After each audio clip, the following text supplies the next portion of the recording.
The hidden psychology behind why you can't save money. Let me ask you something uncomfortable. You've told yourself, maybe 100 times, that this month will be different. This month, you'll finally save something. You'll cut back. You'll be smarter. You'll stop wasting money on things you don't actually need. And then the month ends, and you check your account, and somehow, impossibly, you're exactly where you started. Or worse, you're a little further behind. And the worst part? You're not reckless. You're not stupid. You don't gamble. You don't live some crazy, extravagant life. You go to work. You pay your bills. You try. You genuinely try. So why does it feel like the money just disappears? Here's what nobody's telling you. It's not a discipline problem. It's not a laziness problem.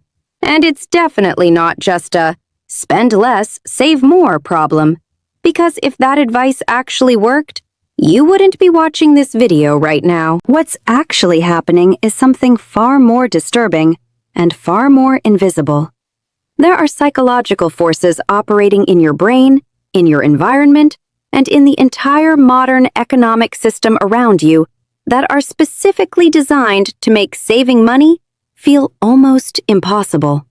And by the end of this video, you're going to understand exactly why you feel this way, and more importantly, what it actually takes to break free from it. Stay with me, because this is going to hit differently. Part 1. The Illusion of Control. Let's start with something most people never examine. You wake up in the morning. You make your coffee. You scroll through your phone. You go to work. You come home. You eat. You watch something. You sleep. On the surface, that looks like a normal, controlled life. But underneath that routine, there are dozens of micro-decisions happening every single day. Tiny financial choices you're making without even realizing you're making them. And almost none of those decisions are actually yours. That sounds paranoid. I know. Stick with me. When you feel the urge to grab something at a store you didn't plan to buy, that's not an accident. When a website makes you click through 5 screens to cancel a subscription, but lets you sign up in one tap, that's not a coincidence. When your food delivery app shows you, just add one more item for free delivery, that's a calculated psychological trigger, not a helpful suggestion. The modern economy has been engineered by some of the smartest behavioral scientists on Earth. People who understand human psychology better than most of us understand ourselves. And their entire job is to quietly redirect your money away from your savings account and into someone else's revenue stream. This isn't a conspiracy theory. It's called behavioral design, and it's been running in the background of your life for years. The terrifying thing is, the more you think you're in control, the more vulnerable you actually are. Because the system doesn't attack you directly. It works through your emotions, through your identity, through your deepest fears and desires. And it does it so smoothly that by the time you realize what happened, you've already spent the money. But here's where it gets really interesting. And this is something the personal finance world almost never talks about. Part 2. Your brain was never built for this. Here's a truth that should fundamentally change how you see yourself. Your brain is ancient. Evolutionarily ancient.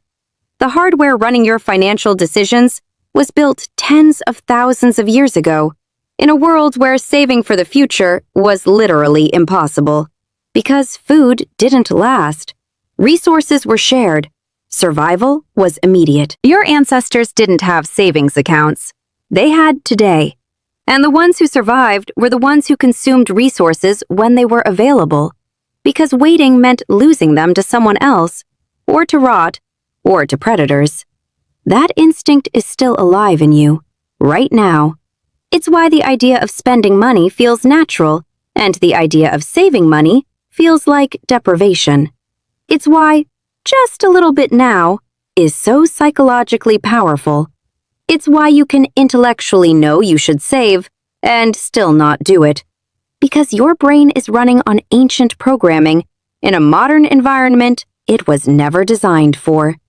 Behavioral economists call this present bias, the tendency to weight immediate rewards far more heavily than future rewards, even when the math clearly shows the future reward is better. Here's how powerful this is. In study after study, researchers found that people will choose a smaller reward today over a significantly larger reward in the future. Not because they don't understand math, not because they're irrational, but because on a deep neurological level, the future doesn't feel as real as right now. And modern consumer culture? It figured this out a long time ago. Every buy now, pay later scheme, every flash sale with a countdown timer, every limited time offer, every only 3 left in stock notification. These aren't just marketing tricks. They are precision weapons aimed directly at your present bias, your ancient brain's inability to genuinely feel how much the future matters. And the result? Billions of people every day making financial decisions that their future selves will deeply regret. Part 3. The lifestyle trap nobody talks about. Now, let me tell you about someone. We'll call him Bilal. Bilal worked hard for years. Entry-level salary, tight budget, shared apartment. He drove a beat-up car, cooked at home, wore the same clothes in rotation. He told himself, once I get that promotion, once I earn a little more, then I'll be okay. Then I'll start saving. He got the promotion. His salary went up 30%, and within 6 months, he was saving less than he ever had before. New apartment, better area of the city, nicer car, because the old one felt embarrassing now that his colleagues drove better ones. Restaurants instead of cooking, because somehow the stress of a higher responsibility job made him feel like he deserved it. Subscriptions he never quite got around to canceling. Clothes that matched his new environment.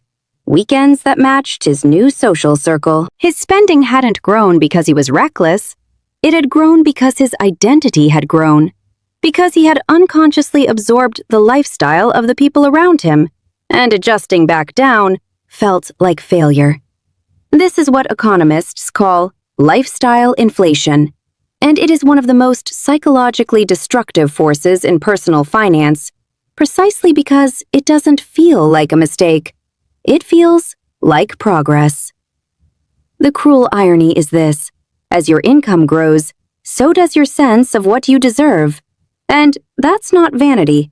That's not weakness. That's a deeply human response to social environment and self-perception. The problem is that when lifestyle costs grow in perfect lockstep with income, which they almost always do, the gap where savings should live stays permanently empty. But the real danger isn't even the spending itself. It's the social pressure behind it. Part 4. The comparison engine. Think about what you see every single day. Open Instagram. Open TikTok. Open YouTube. Within 30 seconds, you've been exposed to apartments you'll never afford, trips that cost more than your monthly salary, gadgets that seem like everyone has except you, and a general visual narrative that says, this is what a normal, successful life looks like. Except none of it is real, or rather, very little of it represents the actual financial reality of the people showing it to you. The psychology of social comparison is brutal and automatic. Your brain doesn't ask, can I afford this? First, it asks, am I falling behind? And the moment it perceives a gap between your life and someone else's, even a stranger on the internet, even someone performing wealth they don't actually have, it generates a feeling, a subtle, persistent emotional pressure, a low-grade anxiety that something is wrong with your situation, that you're missing out, that you're behind. And that feeling? Researchers have found it has a direct and measurable impact on spending behavior.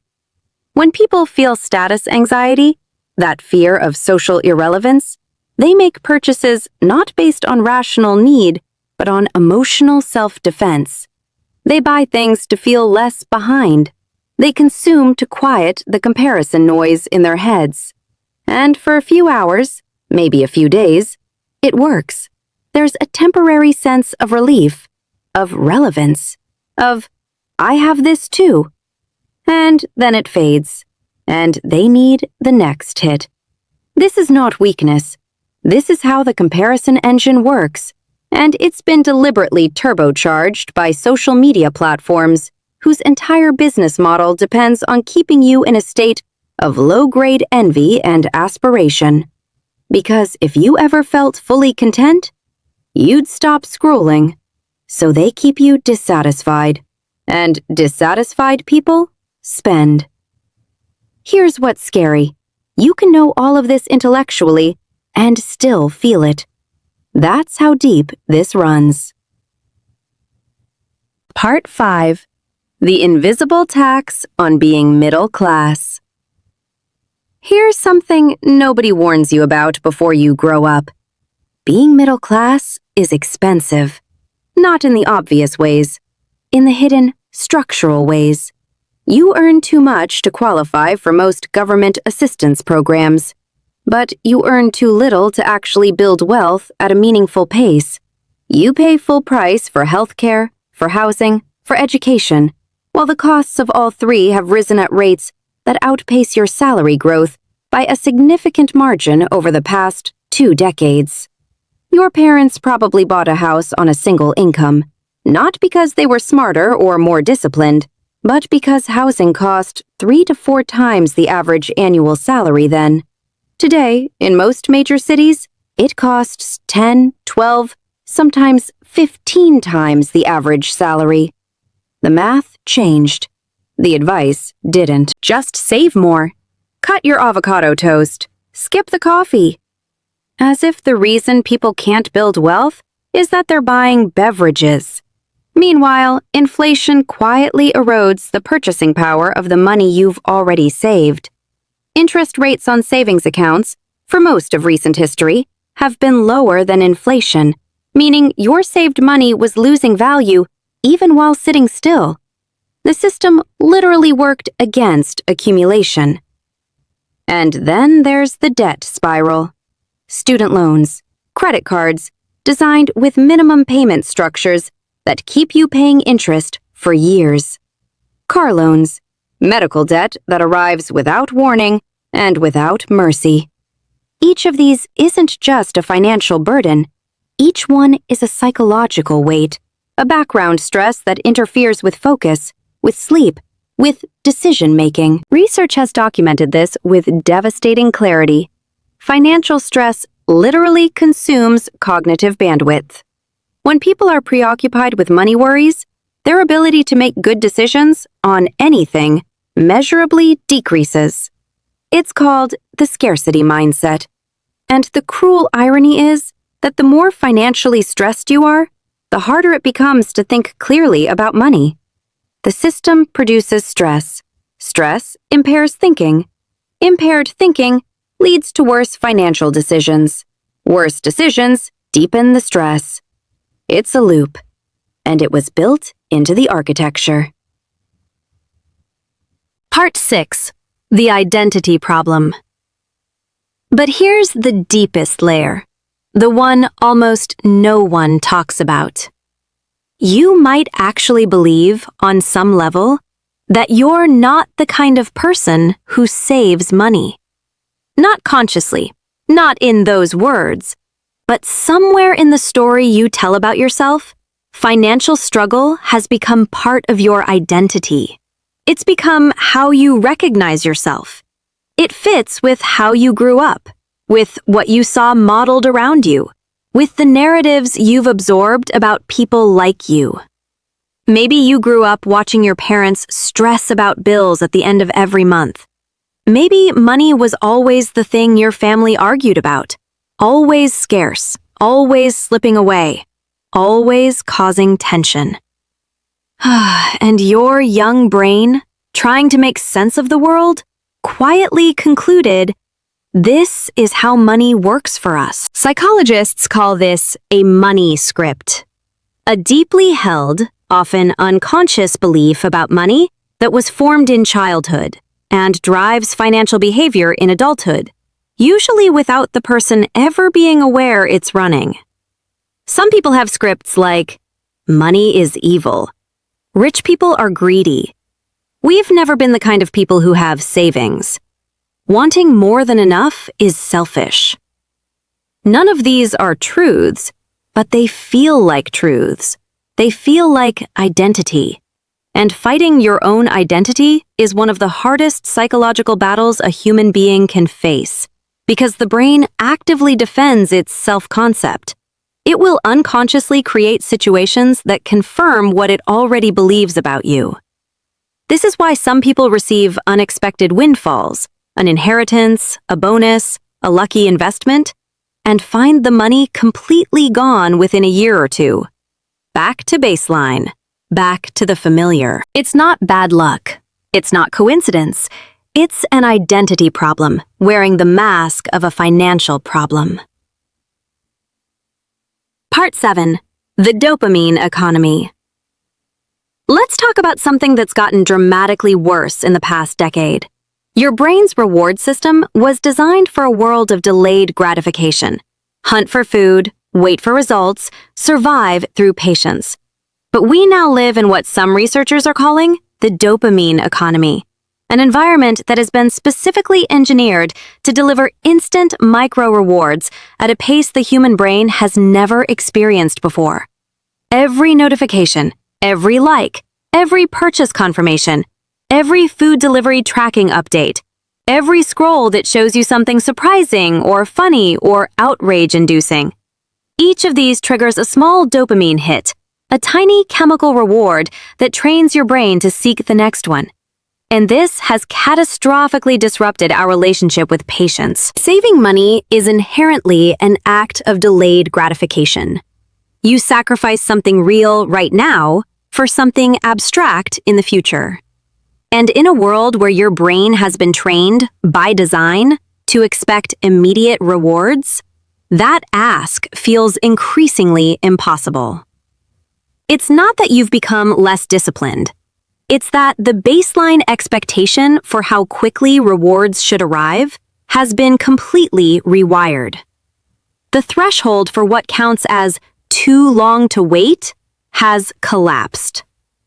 Researchers studying impulse purchasing behavior have found a direct correlation between heavy social media use and reduced capacity for financial patience. The more conditioned someone is to instant reward cycles, the harder they find it to resist the immediate gratification of a purchase, even one they know they shouldn't make. And the retail world has kept perfect pace with this. One-tap purchases, buy now, pay later, same-day delivery, instant streaming. The friction has been systematically removed from spending and systematically increased for saving. Opening a savings account takes effort. Opening a shopping app takes half a second. The system rewards spending at the speed of thought, and it makes you work for every inch of financial discipline. Part 8. Why willpower isn't the answer. Everything I've just described, the ancient brain, the comparison engine, the invisible structural barriers, the identity scripts, the dopamine rewiring, and the culture's response to all of it is try harder, have more willpower, be more disciplined. But willpower research has been clear for over a decade. Willpower is a limited, depletable resource, and it's a terrible long-term strategy for behavior change. Think of willpower like a muscle, not in the motivational sense, but in a very literal neurological sense. It fatigues with use. Every decision you make throughout the day, what to wear, what to eat, what to respond to, what to prioritize, depletes the same cognitive resource that you're also relying on to resist impulse purchases at the end of a long, stressful day. This is called decision fatigue, and it's why most financial backsliding happens in the evenings, when you're tired, when your mental resistance is at its lowest, when the "just this once" voice sounds most reasonable. And here's where the advice most people receive is not just useless, it's actually harmful. When you believe willpower is the answer, and then your willpower fails, as it inevitably will, you conclude that you are the problem, that you are broken, that something is fundamentally wrong with your character, and that shame makes the next attempt harder, not easier. Because shame is not a motivational force. It is a paralytic one. The people who successfully save money aren't the people with the most discipline. They're the people who stopped relying on discipline altogether, who instead designed their environment, their systems, and their triggers in ways that made the desired behavior automatic. They didn't fight their psychology, they worked with it. Part 9. The beginning of the way out. So where does that leave us? If your brain is wired against saving, if the system is designed against accumulation, if social media manufactures discontent, if willpower is unreliable, if your identity might be working against you, then what? Here's what I want you to understand, and I want you to hold this carefully. The first act of genuine financial change is not opening a savings account. It's not building a budget. It's not cutting subscriptions. Those things matter, they come later. The first act is awareness.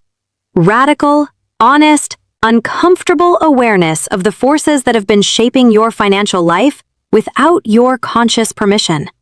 Because you cannot fight something you cannot see. When you understand that your urge to buy something impulsively is being triggered by a psychological mechanism, not a genuine need, you create a tiny space of choice. Just a second, just a pause.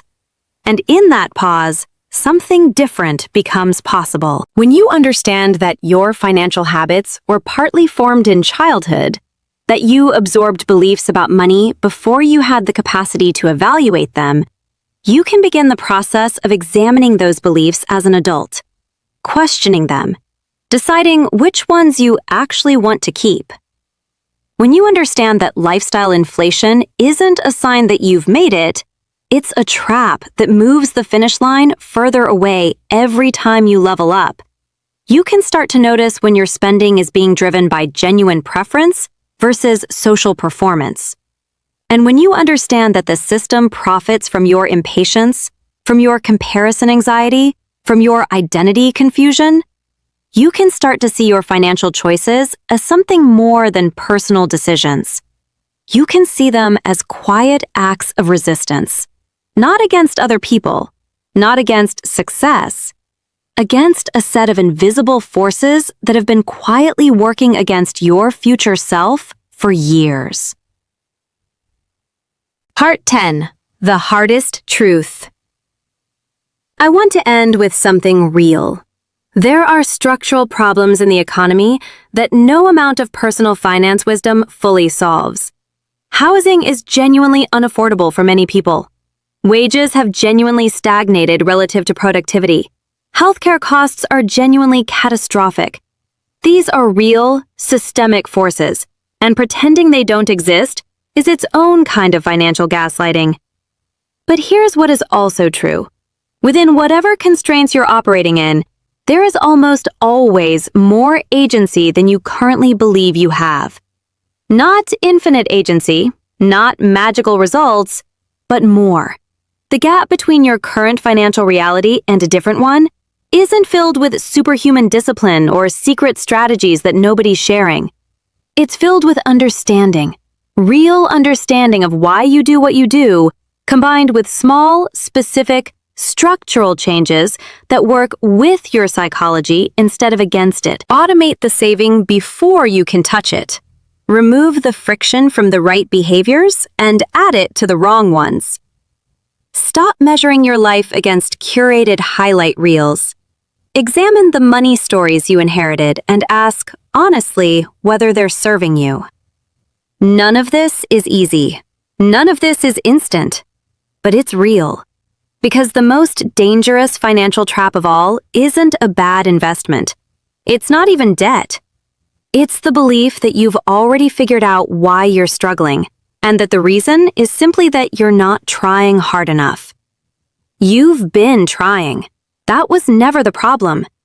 The problem is that nobody told you what you were actually up against. Now you know.